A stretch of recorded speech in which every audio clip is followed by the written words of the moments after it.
Ce n'est pas pour baptiser que Christ m'a envoyé.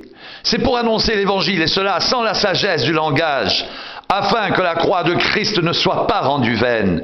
Car la prédication de la croix est une folie pour ceux qui périssent, mais pour nous qui sommes sauvés, elle est la puissance de Dieu. Aussi est-il écrit, je détruirai la sagesse des sages et je rendrai nulle l'intelligence des intelligents. Où est le sage? Où est le scribe? Où est le raisonneur de ce siècle? Dieu n'a-t-il pas convaincu de folie la sagesse du monde? Car puisque le monde, avec sa sagesse, n'a point connu Dieu, il a plu à Dieu dans sa sagesse de sauver les croyants par la folie de la prédication.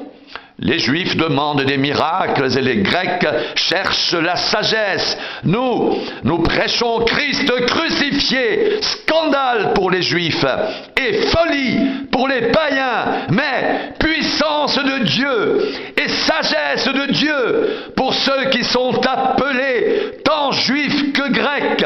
Car la folie de Dieu est plus sage que les hommes et la faiblesse de Dieu est plus forte que les hommes. Considérez, frères, que parmi vous qui avez été appelés, il n'y a ni beaucoup de sages selon la chair, ni beaucoup de puissants, ni beaucoup de nobles, mais Dieu a choisi les choses folles du monde pour confondre les sages.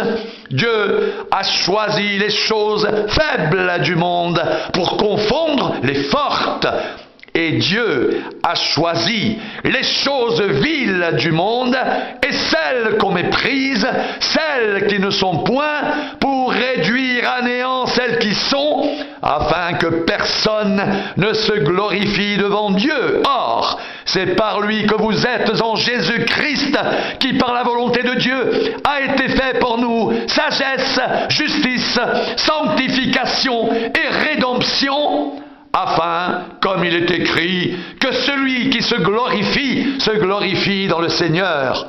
Pour moi, frère, lorsque je suis allé chez vous, ce n'est pas avec une supériorité de langage ou de sagesse que je suis allé vous annoncer le témoignage de Dieu, car je n'ai pas eu la pensée de savoir parmi vous autre chose que Jésus-Christ et Jésus-Christ crucifié. Moi-même, j'étais auprès de vous dans un état de faiblesse, de crainte et de grand tremblement, et ma parole et ma prédication ne reposaient pas sur les discours persuasifs de la sagesse, mais sur une démonstration d'esprit et de puissance, afin que votre foi soit fondée non sur la sagesse des hommes, mais sur la puissance de Dieu. Cependant, c'est une sagesse que nous prêchons parmi les parfaits, sagesse qui n'est pas de ce siècle, ni des chefs de ce siècle qui vont être réduits à l'impuissance.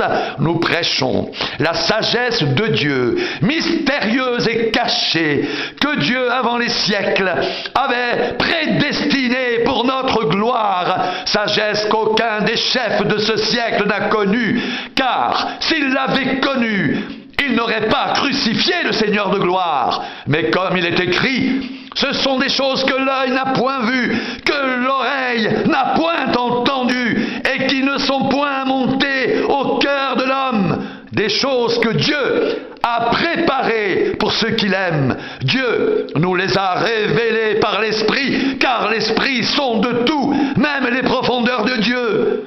Qui donc, parmi les hommes, connaît les choses de l'homme, si ce n'est l'esprit de l'homme qui est en lui? De même, personne ne connaît les choses de Dieu, si ce n'est l'esprit de Dieu. Or, nous n'avons pas reçu l'esprit du monde, mais l'esprit qui vient de Dieu, afin que nous connaissions les choses que Dieu nous a données par sa grâce.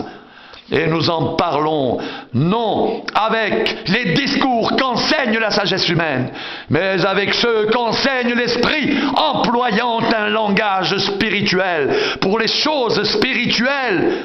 Mais l'homme naturel n'accepte pas les choses de l'Esprit de Dieu, car elles sont une folie pour lui, et il ne peut les connaître parce que c'est spirituellement qu'on en juge. L'homme spirituel, au contraire, juge de tout.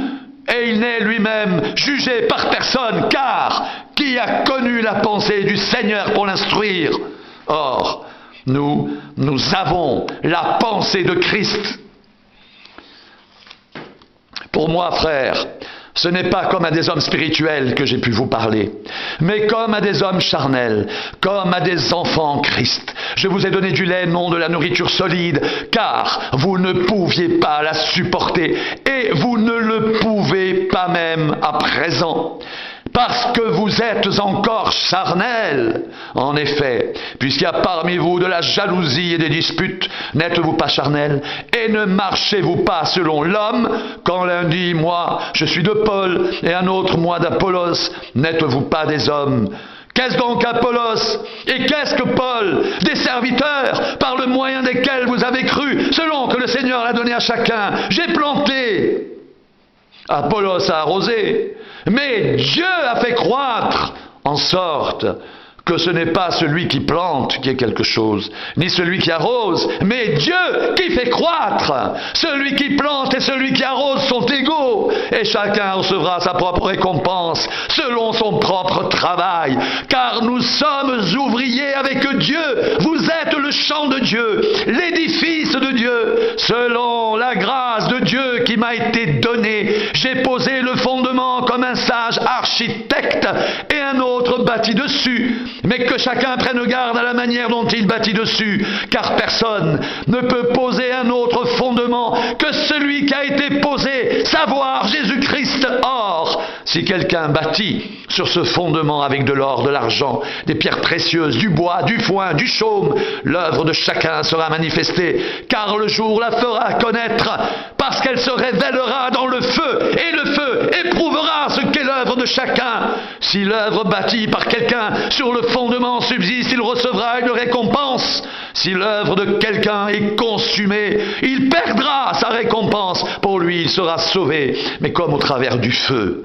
Ne savez-vous pas que vous êtes le temple de Dieu et que l'Esprit de Dieu habite en vous? Si quelqu'un détruit le temple de Dieu, Dieu le détruira, car le temple de Dieu est saint, et c'est ce que vous êtes, que nul ne s'abuse lui-même. Si quelqu'un parmi vous pense être sage selon ce siècle, qu'il devienne fou afin de devenir sage, car la sagesse de ce monde est une folie devant Dieu.